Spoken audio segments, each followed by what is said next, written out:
Hi, cherubs.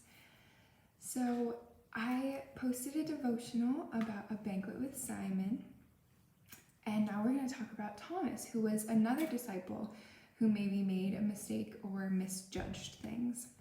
So this is doubting Thomas. The disciples were hiding in a house the night Jesus rose from the dead. They were afraid. Bam! They locked all the doors. Jesus came and stood by them. "Peace be with you," he said. The disciples looked up in surprise.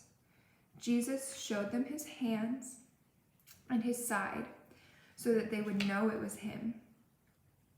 Why would they know it was him if he showed them his hands and his sides? Was it from the cross? The disciples were very happy. Again, Jesus said to them, "Peace be with you. God has sent me to you. Now it's your turn to go tell the rest of the world about me." Jesus breathed on them in a very special way. He said, "With this breath, I will always be in your hearts, even when I am in heaven. You now have the power to do things I have asked you to do." Thomas was the only disciple not there that night. When he got back, the others excitedly told him about Jesus' visit. So there's Thomas in the middle with all his hair, and the other disciples are just so excited to tell him about what they saw with Jesus, or what Jesus said to them. "I don't believe you," said Thomas. "I'll believe you when I can touch Jesus' wounds myself." A week later, Thomas and the other disciples were in the same house. Jesus came again and stood with them.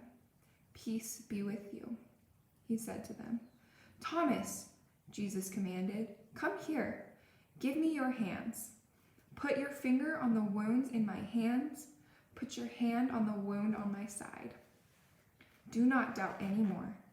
It is time for you to believe." Thomas's eyes popped. "My Lord, my God." Jesus answered him, "You believe because I'm here with you and you've seen me. Think of those who have not seen me, but believe anyway. You should believe, even when you cannot see it for yourself."